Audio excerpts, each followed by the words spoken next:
thing that I don't care about, right? Just to write an essay, to get a grade, to check the box that I have a thesis statement and an argument, right? To move on elsewhere. Here, it really means something, right? If you don't have an argument, if you don't have a thesis statement, you don't have a direction for your play. It's going to spin out of control. You don't have any direction whatsoever, right? You don't know how your characters are going to act. You don't know how your production and design is supposed to look unless you have an argument, right? This is what it's going to be like. And I really wanted this to be a student-led production. I was just their theatrical Sherpa, so to speak, right? I wanted them to make the decisions. I wanted them to really negotiate meaning, and in this sense, right, their papers became part of the class.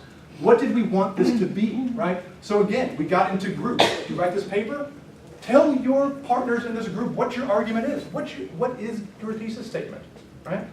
Each person does this.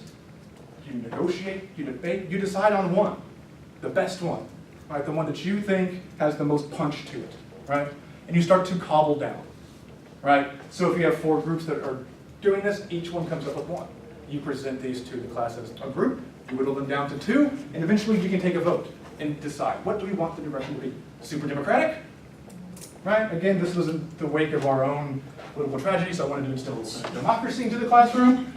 It's still alive and it works. Let them do this. What do they want their play to be? How do they want it to be? What is their argument for this play? Right? So they get to decide and they get to vote on this. Right? And then you can move to the good stuff. Right? Once you have an idea, once you have a thesis, once you have an argument, once you have a direction for your play, you can go into how it's supposed to look. Right? What you want out of it. And again, for this, it came down to accessibility. Can they go and find previous productions? All of these are trailers from YouTube, right? They can go and find these. There's even a Lego one. I told them not to do that. Find all the ones, not the Lego one, right? So they can go and they can find these. They can post them to their discussion forums, right? Which is, again, a way of making them responsible for their information that they're providing to the rest of the class. Everybody's going to see this information, not just the instructor, right? So if we take these, how would they interpret them? Just based on how it looks, right? The choices that were made in lighting, set, props, costumes, what do they think this production's argument was? Right? How can they discern that just from the way the characters are acting, from the way they relate to each other, from the way that the play looks? All right, so the scaffolding here, again, was intended to move to this bigger thing, right?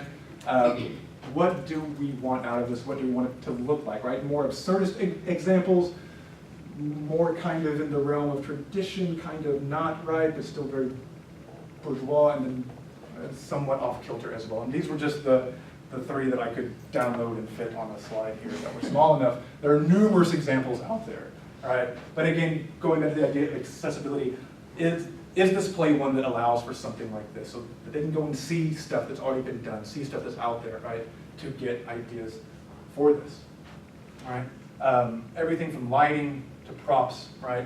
And the idea that, again, this is somewhat intercultural, intertextual, right? This is not a ready-made thing. You can play around with this stuff. You don't have to do it like it states in the text. You can change the time period, right? You can change the costumes. You can update all of this stuff as long as you have a reason for it. Does it fit with the thesis we've decided on as a class? And how? All right? You can, again, move this into stuff that they already know, right? Whether it's a play from the 20th century by a Swiss author, or from the 19th century by a Russian author, or the 17th century by an Italian author. These things, the ideas expressed therein aren't necessarily peculiar to their time. Right? Where have they seen these ideas before? Where have they seen certain characters before? Where can they go to draw on for certain types of inspiration, right, for what they want to do, right? Thinking back on their own experiences, have they ever met people like this, right?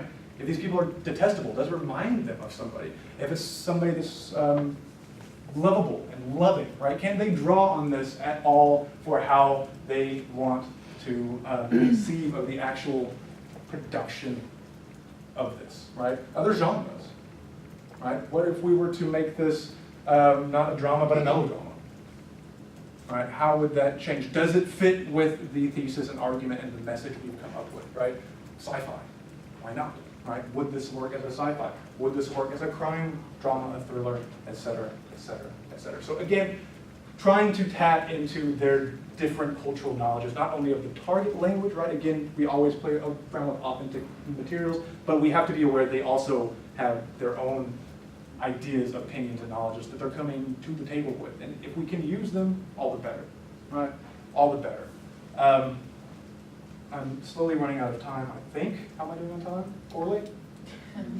We've got about 15 minutes left, so. Okay, then I will speed through these. I'm almost done. So then you can move into, and I found these, right? What if we were to keep this in the 50s? There's this great website I found that's just all these collections of advertisements from Germany from the 50s, the so-called economic stuff, right? What type of relationships do we have here? Right? How do people look back then? What if we were to stage it like this? What type of feeling do you get from being in rooms like this? What does it remind you of, right? You can use all kinds of cool vocabulary here. You know, what is this woman wearing? What color is it? Why is it like that, right? Again, stuff they're very familiar with coming out of any or most levels of language learning, right? And again, how this affects it, right? What if we were to put this in the 50s, how does this affect the gender roles in the play, the different hierarchies that they're working with, right? Do we want to keep it in that kind of context? Do we want to play around with that, right? And explode it from these different contexts and perhaps update it, right? Do we want it to look something like this? What would the implications be were we to not stage this in the 50s, right? Were we to kind of work against and challenge some of the things that are going on in the play, updating it, making it more relevant, more accessible to an audience that might not even speak the language, right? Can you work with those visual cues and certain things that everybody would be aware of, right? Your audience in general, right? So how would things like this differ from this, right? The warmth and coldness, the very middle-class bourgeois interiors of homes in the 50s versus this very new age open conception, everything is gray and black and white and somewhat colder in a certain sense, aside from this nice, perhaps fake fireplace in the background, right? These all have implications, and we have to be able to choose from these eventually, right? You've got to have a direction. In order to have a direction, you've got to have a thesis, an argument, an idea about what you want to do with this. Right? And then we can go again into the second essay, right? Which again, tacks onto and taps into the first one. Once we have this, how do you imagine your production? If you were to do this by yourself, if you were to be the director of this play, what would your production look like and why? Right? Explaining how lighting works, how the costumes would look, what type of props you could use, what the set would look like. Right? And again, tapping this back into what we've already decided on as a class to do, and then doing the same thing again. Do we want to, as a class, as a group, update this? Do we want to keep it in the time, right? What decisions do we want to make and why? And then again, you can pare it down, call it down, narrow your focus till you all have a common conception of what you want this piece to eventually look like.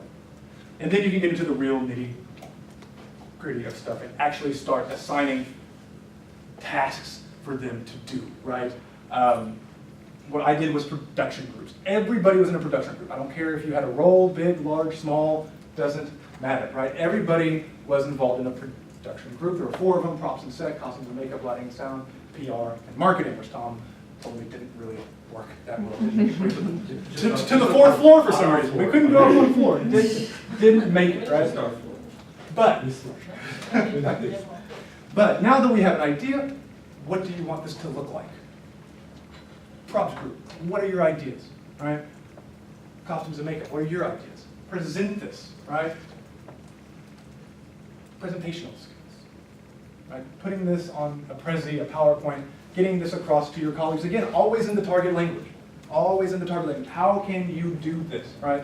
They prepare and they present on this, and there's a short write-up to this, right? They have to listen to the comments and suggestions from their colleagues after they've presented, right? Well, I don't think that's going to work for this reason, right? I think it would be better to do this. Have you considered X, Y, and Z?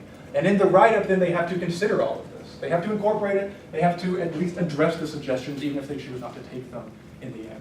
All right, so they don't only have to write and speak about this. They have to listen and then negotiate again. Do they want to take this up? Is this something they want to incorporate or not into the larger project? All right. You can get into roles again, right? Who wants what? The way we did this was with the questionnaire. Do you want a role? What role do you want? If you don't want a role, what production do you want to be responsible for, right? So the way we did this, right, again, was based on overall participation in and outside of the class, the desire, who wants it. And then also keeping in mind you'll eventually need a stage manager, right? Somebody that's in charge of all the script changes, all the details, calling the play once it actually gets started, right? We need to cue this up, this needs to happen, et cetera, et cetera. And then assistant stage managers for both sides of the stage that tell people when to come on, help with set and prop change out, costume stuff, making sure everybody's on point, right? So eventually this will all come down to rehearsing and staging and putting this on, but those were the steps, at least, that we took to get there, good, bad, right. So, thank you for your time. Thank you for listening to the Questions, concerns, comments, I know there was a lot. arguments. Arguments, yes, please, please. I have lots of questions. Great. It sounds like such an exciting project, and I'm hoping to bring something to life similar to this. But just some logistics, how many students did you have, and what was the Yeah, timeline that's for important. That's important. working with the play? Like, Yep. when do they have to learn the Yep. play by? Mhm. So we had roughly, I think at the end of the day, after everybody got scared away within the first week about how intense this was going to be, I think we leveled out at right about 25 or Oh, so, wow, that's a lot. roughly, right? I think we started at almost 30, I capped it at 30. So, Yeah. that's a lot of people. Yeah. Mhm. But again, I mean, that's the thing, were this to only be upper division and were we to Right. limit this to students, we wouldn't have had but 10 or so, right? Opening this up really gets the bodies in the classroom, and again, more than just the practical aspect of needing people to do this, right? It did help. We moved rather quickly, right? We were done with most of the interpretive stuff within the first couple of weeks. Okay. We moved fast. Again, I chose this play also because it is relatively short, right? 3 credit hours, right? Yeah. Three meetings per week? It's Tuesday, Thursday. I like Tuesday because I can't get anything done in an hour. I need that extra, even 25 minutes. It helps me greatly, right? That didn't include rehearsal time. Oh no. No. So basically, after we have the interpretive stuff down, after we moved into the production stuff of it, after they had their roles, we started right away with running lines. I had a soft date in there for when I wanted them all to have their lines learned by, right? It was how fun. Ideally. I think it was a couple weeks after we had assigned the roles. Again, a soft date, right? Knowing that this wasn't going to actually happen, right? But when I wanted them to be off book by, right? So the first 2 weeks of rehearsal, we did about 2 to 3 days of rehearsal outside of class for anywhere from 3 to 4 hours. So they had enough time also on book to work with it before they were made to really get off. But it moved rather quickly, right? Again, in about 2 or 3 week chunks. I'll probably just have to meet with you again separately. Yeah, I mean, just more bundle yeah, and I can logistics, show you yeah. the entire syllabus as well, right? And Amazing, yeah. because time really, Yeah. it gets crazy. Emily, I saw a hand first, and then Yeah, so have you compared this course to like the next language course, and if the students acquired foreign language better doing this, or did you Yeah. find that you had to supplement with any grammar, especially for the students who just had just had the intro level? I always trick them into doing grammar, right? I always somehow work it into the exercises itself, right? When describing the characters, right, I gave you the one example of working with nouns and verbs, the very basic stuff, right? Making them use full sentences and describing them. Another way we did this was through relative clauses, right? Which in German are very tricky, right? You have to know if the article and the gender matches up, and then the word order changes all funky and stuff like that, right? So you can work with that, right? She is a person who is blah, blah, blah, blah, blah, blah, blah, blah. So you can kind of get the grammar in through the back door without them even knowing that, or without explicitly stating. Now we're working on relative clauses and stuff like that, right? As far as really tying this into what came later, not necessarily. I know what comes later. I've taught what comes later, so I mean, I kind of know where they're moving with this.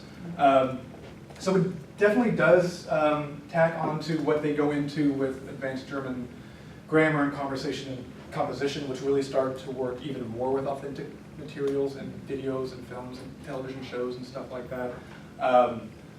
But just as far as the actual like effects of this, aside from just having them say, I learned so much vocabulary just because they had to, right, in order to know this, right? Or strange vocabulary that they wouldn't have ever known before and will probably never need to know again just because this is from the 1950s and there's some Swiss thrown in there and some older words that are just kind of out of date, right? But aside from those just kind of remarks after the fact.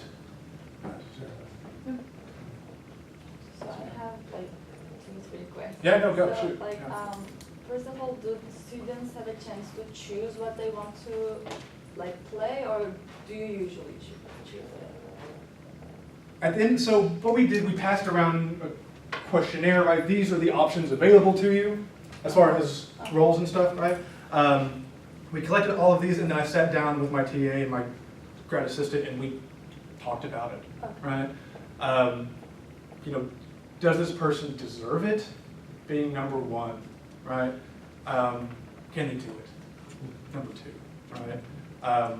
What are their time constraints? Because this gets, I mean, when you have to be there 2 to 3 nights a week for 3 hours at a pop, from 7 to 10 at night, in addition to class and everything else, right? Do you have time to do this? Right? I mean, it really became a jigsaw puzzle at that point, right? Who to fit where and what's being fair, and you're gonna hurt feelings. To some people that came in like, oh, I have so much theater experience, I did it in high school, I do a troupe here, and then to tell them they don't get the big role, is harsh. And I felt really bad because I am a very soft spirit and I feel really bad about doing that stuff. But then I made them stage manager. I was like, no, we really need your expertise behind the scenes because I don't know what I'm doing, right? And being really open about that, right, kind of softens the blow. But we never really had anybody that was super disappointed, right? Some roles had to switch, like, look, I'm involved in something else and I forgot this was going to conflict, and we had to switch that kind of stuff. But yeah, it really came down to just a discussion between the three of us. And my second question is like, you have an authentic text. Yep. And do you also adapt it, or like students are students allowed to, like, for example, here I don't want to say this, but instead I want to say Yes. this. Yes, absolutely. I mean, so Can they adapt it? I gave them the opportunity to do whatever they wanted to do, as long as they could justify it, as long as there was a reason behind it, as long as it fit in with what we had decided that we were doing, right? It always goes back, does this fit with what we wanted to do? We didn't have too many opportunities for that. The one that comes to mind, this isn't, so aside from the wife and the housekeeper, this is largely an all-male cast. At least as it's conceived in the play, we did not do it that way, right? So when it came down to working with pronouns, it became tricky when we had a female arsonist who was always referred to as he in the text and is also called Joseph, right? All this stuff. I offered it up. Do we want to change these pronouns? Do you want to do that? And they decided no. They decided no. I mean, and exactly. And again, I mean, this kind of goes back to the Brechtian inspiration for this, right? Frisch was very inspired by Brecht. It's not as epically alienating as, you know, the Three Penny Operas or stuff like that, but he intentionally made this in certain ways, and so they tapped into that and said, no, right? I mean, it will make them think about what's going on. Can they speak and understand the language? Why we made those types of choices? Yeah. Thank you. Third question? Number 3, I have. Number 3 is like these essays, like Huh? your focus is like communication. Absolutely. But still, do you like with the essays or other written forms, do you do error collection as well? Yes, I grade them. Okay. Keeping in mind which level they're coming from and stuff, right? I know this beforehand, right? And I tell them this, right? You can write this just knowing what you know coming out, right? And what we've done throughout the class, right? Use these tools, right? Figure that out. I always mark them up with my funny stuff, word choice, word order, correction key stuff, and I let them correct it, right? If they want to revise it for a better grade and to improve on that stuff, I don't make them do it, right? It's up to them if they want to, but yes, absolutely, right? That's part of it. But again, I tried not to just make this be an exercise, right? I really wanted to bring it into class and saying, you did this for a reason, and this reason is, right? So kind of trying to work on both levels. Yes, you have to get some of the grammar right. You know, you have to have a certain structure to a paper, those types of things, and ultimately, coming back to what we want to do with the play.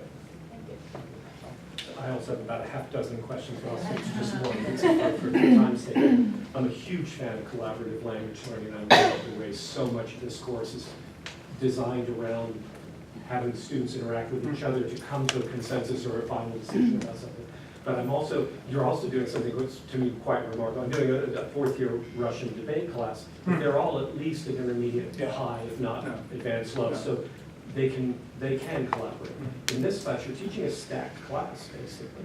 So how do these collaborations work? Where, I mean, is it always going to be the advanced students win the arguments, or do the more novice, high, intermediate, well, the intermediate low students, I suppose, can they at least hold their own in these kind of collaborations?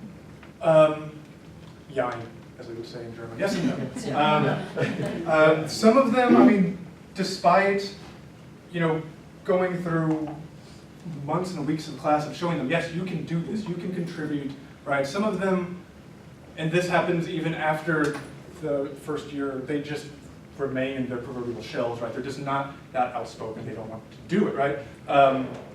So some of them kind of remain how they are, and will probably remain so regardless. I don't want to sound too deterministic about this, but I saw cases of that. And then I saw cases of the opposite, right? People that at the beginning were super reticent, that I had to talk into staying in class. They came up, hey, I'm worried that this is going to be way too much for me, right? Beyond me. I'm like, just stick with it, you'll be fine, and they did.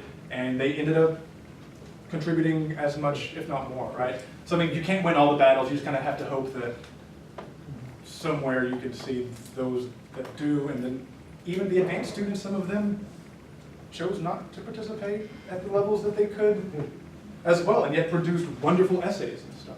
Right? So when it came down to that, it's like, yeah, you can do this. Your pronunciation is excellent, your grammar's fine, you can improv on stage where you have to, but you didn't do anything in class. So this person that might not be as advanced as you, that really wants it and really showed what they want, they get it. Can I ask what the grade spread was in the class? Yeah, I mean, this is, I would have to go back and look. It was kind of weird. I think this class is necessarily inflated. Well, it would have to be. This class is necessarily inflated. I agree. It's necessarily inflated, right? This is a paradigmatic example of, yes, this class is heavily inflated. If you did it, you succeed. Kind of. Yeah, that's kind of. Which comes back, I mean, so when I was trying to find a theater space for this, man, I so wanted the Black Box Theater. Yeah. It was going to be perfect. And, you know, I waited for the reservations to come out. This was like in October, the fall before. And I waited for the clock to tick over to when I could send one in. I was the first one on there. I was like, yes, I want this. It's going to be mine. I'm excited. And they told me no. You can't have it because this is part of a class and this is in the student center, and if it has anything to do with class, if this has anything to do with third grade, you can't use this. And I said, but it doesn't really have anything to do with it. So I had to kind of show all my cards and like, well, this really isn't ultimately for a grade. This is their student-led production and I really mean it. And I could not convince them, otherwise I had my chair talk to them, I had our admin, and they said no, absolutely not, you can't use it. Theater spaces. Actually, if I can add that, because I had the same experience with the Black Box Theater. Holy crap. I had to lie. And you know how I lie? You know how I lie? Because I was so upset, you know, that, I mean, I'm putting up a play with students, which should be everybody, you know, something they embrace. Instead, you know how I did it? I'm the faculty advisor of the Italian club. So I told my student to do it, but it happened only once. Exactly. Because they caught me. They And then I thought had about the space. We had spitballed that exact idea. I was going to do it through German Club, through the Honor Society, through the Graduate Student Society. I had them sign up for me. But then I knew I was going to have to come back and this was not a one-off thing for me. I was going to have to come back and find space again and to use my arsonist. If I'm just throwing matches behind me as I go, right? I didn't want to get I didn't want to get found out for that. But no, that was definitely on the plate. It was just, you guys do this, and we'll just show up, right? And I was gonna be like, hey, I'm just some guy. Has nothing to do with this Let's whatsoever. get one last question, Yeah. please. Yes, a little bit of an extension of what you had mentioned. And I teach high school Hmm? and an intermediate Spanish class. And I would like to incorporate this into my classroom. Sure. So I'm limited in terms of time and Yeah. curriculum. Now, first of all, I love the idea of the group activity, but I always find it challenging to keep those discussions in the target language. Yes. What's your approach on that? I mean, I know there's so much we can do about that. Yeah, I mean, I let them go to a certain extent, right? I mean, I don't want the language barrier to be a barrier to them talking. I mean, if there's something they just want to say and they can't say it, just say it. Get it out, right? Get it out, that's fine. I monitor as much as possible, right? If I hear it going on, I go over there and try to reframe it and help them find the language for it, right? Go back on the board, put that kind of stuff on there. Give them the words as you walk around. Exactly. I mean, if I hear them struggling, I'm like, oh, that's interesting, right? I mean, how can you, knowing what you know, can you rephrase that in some different way, right? Not knowing that particular piece of vocab, is there a different structure you know? So again, relative clauses, right? Work really well for that. And then threats to a certain extent. Threats always kind of work, right? Participation for me kind of goes into this, right? And it's always, yeah, not really viable for, I'm not going to come back on it necessarily, but right, use the target language, use the target language, use the target language. This is part of your participation grade, right? If I hear you switching too much, right, I'll dock you for the day, you know, down from an A to a B or something like that.